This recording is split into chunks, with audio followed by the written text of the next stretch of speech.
Welcome back, old friend. Locke here.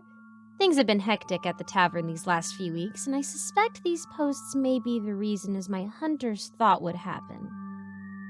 However, I do believe knowledge is power, and the more people that know of these creatures, the fewer customers will walk through my doors. The story I will tell you today involves a monster I have heard more than once in my years. Hopefully, this information will help you protect yourself before it has a chance to take hold. As always, the names of my patrons are not known and thus will not be shared. Continue to read at your own risk. Knowing what's out there may make you more susceptible. While I was busying myself wiping down the bar one evening, I heard the faint jingle of the bells as the tavern doors were opened. I looked up to see a woman who could not have been more than 20 years old. I looked up to see a woman who could not have had more than 20 years under her belt. She looked distraught, as they all do, and slightly confused. I put on my best disarming smile and greeted her with the standard, "Hello, old friend, what can I make for you?" She stayed near the door and barely whispered, "I don't think I've seen this place here before." I try to laugh it off. "No, I suspect you haven't. There used to be trees out front blocking the view of us, but we recently had them removed. It's of course a lie, but most people that the tavern deems in need of us aren't ready to learn of the more unbelievable things such as a tavern that relocates constantly of its own accord." She slowly nods, still looking troubled, and begins making her way to the bar. I ask again what she would like to drink, and after a long pause, she states that she would just like some water. As I get her water, I mention, "You look troubled, old friend. What's been bothering you?" Instead of saying what I had grown accustomed to, the classic, "You wouldn't believe me if I told you," she stated, "I don't want her to come for you, too." Taken aback slightly, I chuckled quietly. "Oh, my dear friend, no need to worry on my account. All manner of things seek me out already. What's the harm of one more?" She finally met my eyes and let loose a shaky breath. "Okay, I'll tell you, but don't say I didn't warn you." It was a Friday night. I had had a long week of school and a classmate invited me to a party his frat was hosting. I needed to let off some steam and quickly told him I couldn't wait. Everything was normal at this point. I went back to my dorm and got ready and then left. The party was a rager, people spilling out of the front door onto the lawn. I remember thinking, this is exactly what I needed.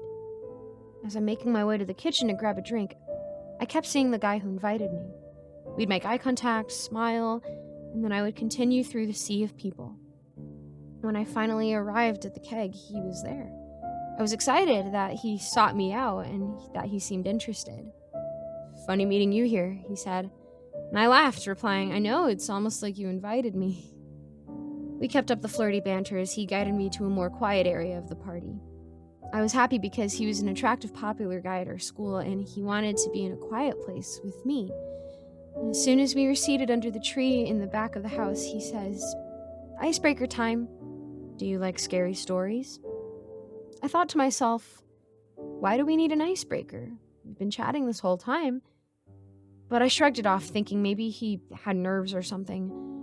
I told him I love scary stories, which is not true at all. But I didn't want to miss the opportunity to connect with him. Honestly, though, I should have said no and left, not looking back. His face lit up and he said, "Well, then do I have a story for you?" He began, "Back when this school had just opened, there was this girl.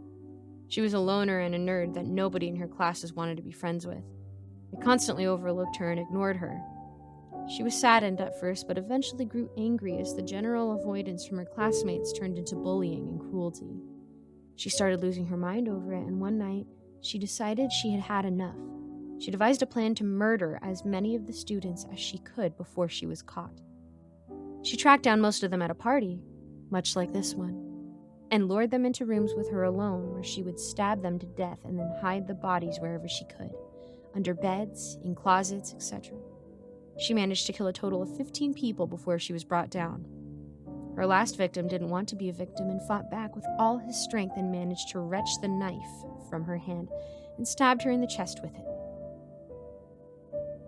He booked it out of the room and called the authorities. The girl died before paramedics got there, and no one was upset about it. Now, this should be the end of our story, but as his story went on, he got more jittery and nervous, looking every which way around him.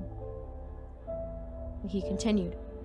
That very night, after the survivor got back to his dorm, someone was in the room waiting for him because he was found stabbed to death the very next morning when police went to his room to ask more questions.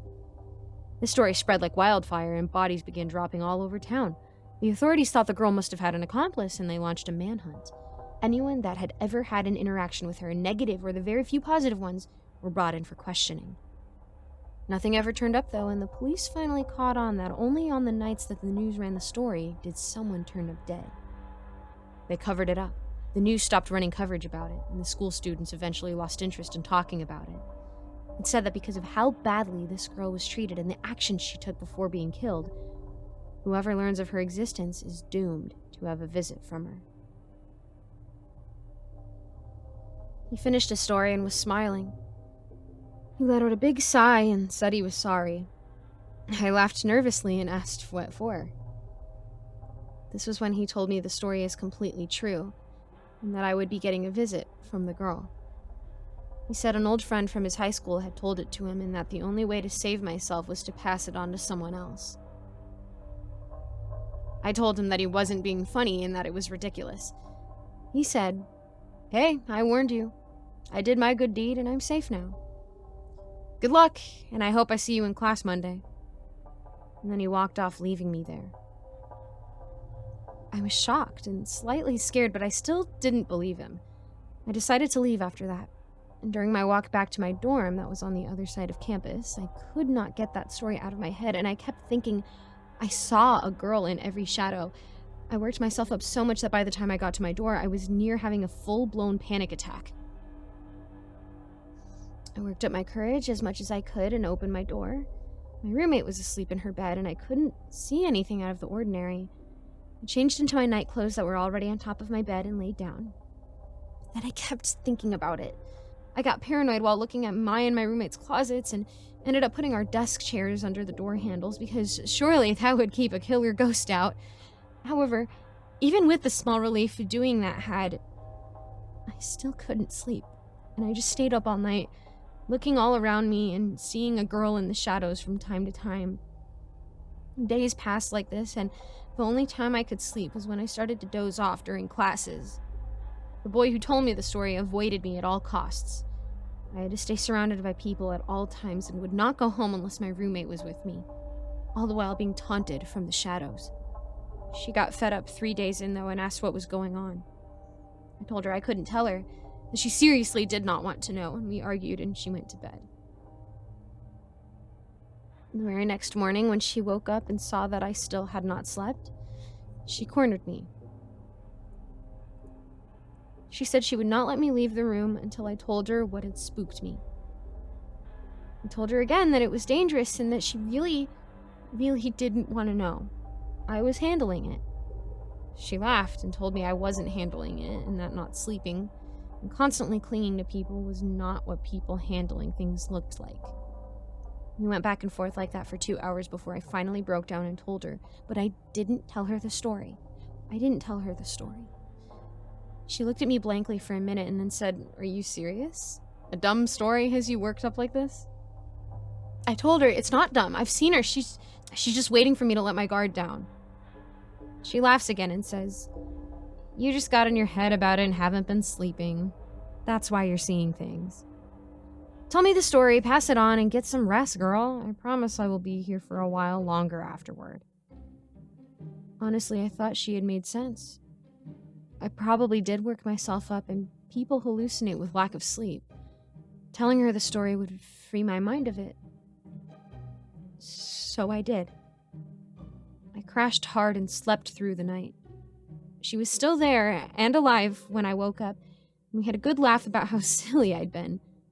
I went to class and went about my day as I normally would, the boy still avoiding me. I went back to my dorm that evening after classes, and cop cars and an ambulance were outside the building. I asked one of the other people standing outside what happened, and they said a girl had been attacked in her room. Stabbed to death. I went to the nearest cop saying something like, "It's not her, right?" It was, and they hauled me in for questioning.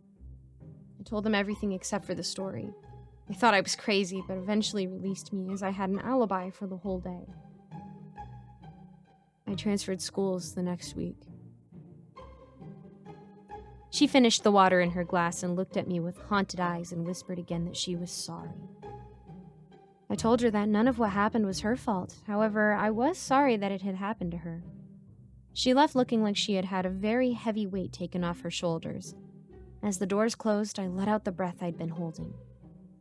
This was not a new story to me, and a few of my patrons have told me almost the exact same tale with a few details changed to fit the circumstances. I couldn't help but look over to my bounty board and the crude drawing of a girl I had put up there years before. This was a creature we have not yet figured out how to destroy, try as we might. One that we constantly pass back and forth due to the nature of drawing her attention. However, do not fret, dear friends. I have modified this story so that you still understand what happened without drawing her eye.